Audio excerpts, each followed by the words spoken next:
Greetings and welcome back to Room 303 and our chats with Emily as we're calling our readings through the poetry of Emily Dickinson. We're reading the poems as numbered in the Johnson edition, which brings us now to poem 163, Though My Destiny Be Fustian. Now, this is a fascinating poem for a number of reasons. We got Emily again writing on writing, but this time it has far more to do with the notion of acceptance, and she'll use the word destiny, which she doesn't use but only 3 times in all of her poetry. That will make this a fascinating poem for us. Now, our assumptions are that you've been following our stuff at learnstrong.net down that left-hand side, Chats with Emily, our playlist.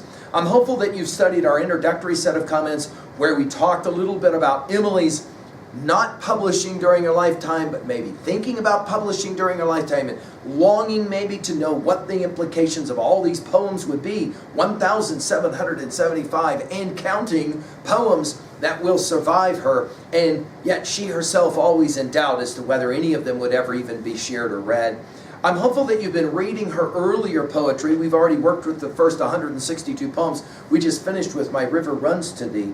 And here we are dealing with a fascinating bit of history. Now, this poem may have accompanied the gift of a rose, and in a letter that was sent to Dr. and Mrs. Holland. We've commented on the importance of that.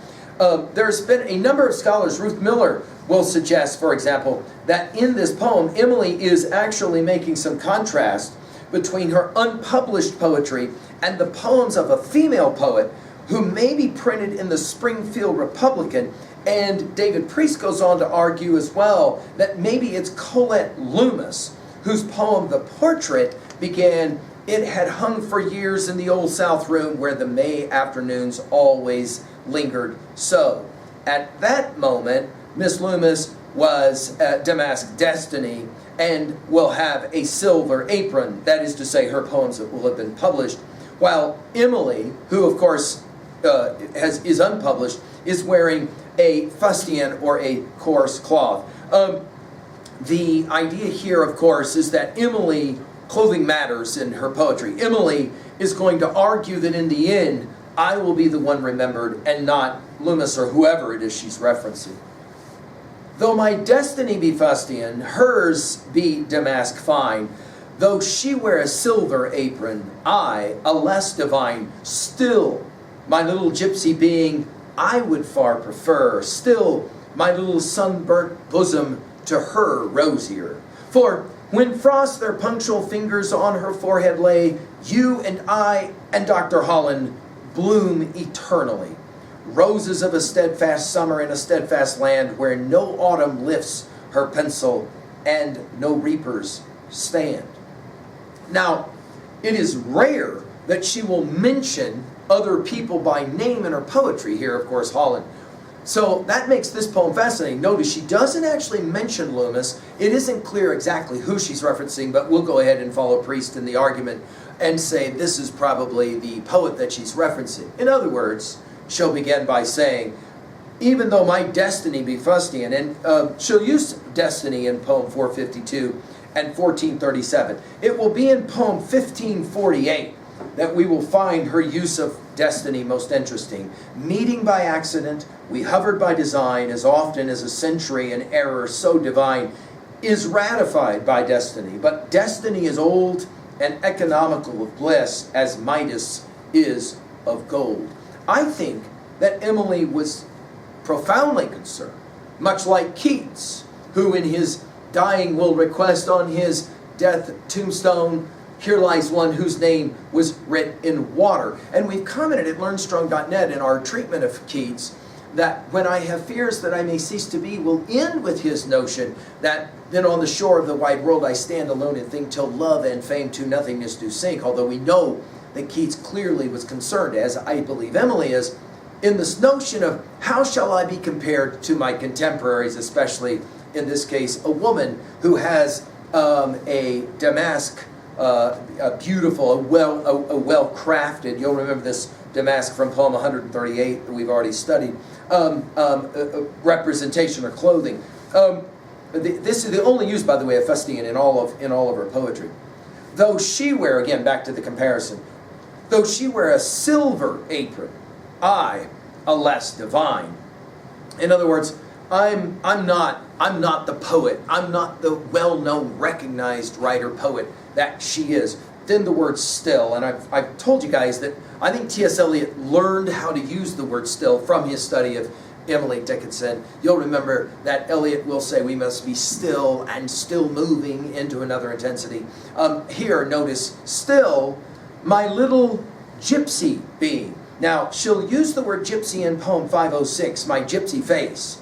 It's interesting that she would use this word gypsy. In other words, unappreciated, unaccepted, an outcast of a kind. Still, my little gypsy being, I would far prefer, still, my little sunburnt bosom to her rosier. Now, what's up with this sunburnt bosom thing? Well, she spent time in nature. In other words, I've been out in the sun, I've been out in the woods, I've been out in nature. My contemporaries, not so much. They are far more pristine. I think Emily understood that the game she was playing in her poetics was non-conventional in almost every way. And she says, in the end, that's her word for when frosts their punctual fingers, in other words, death, on her forehead lay. In other words, when we are both dead and gone, you and I, that's obviously Miss Holland, and Dr. Holland, bloom eternally. Now, it's interesting that she doesn't say, I will bloom eternally.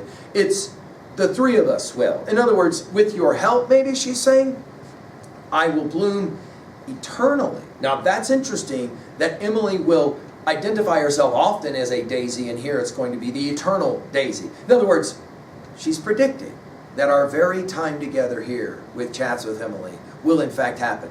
That over 100 years later, we will look at these poems and we'll study them closely. In fact, we'll try and work through all 1,775 of these poems. For some of us, this is the motivation as to why we're doing this. When sometimes asked, as I often am, why are you giving time to every one of the poems of Emily Dickinson? I can come to poem 163 and say, it was the wish of Emily that she bloom eternally. And the only way that happens is to have conversations with her. Notice she'll go back to flowering. Roses of a, notice we go from rosier to roses, by the way, of a steadfast, here are these S sounds, of a steadfast summer in a steadfast land. In other words, I have staying power.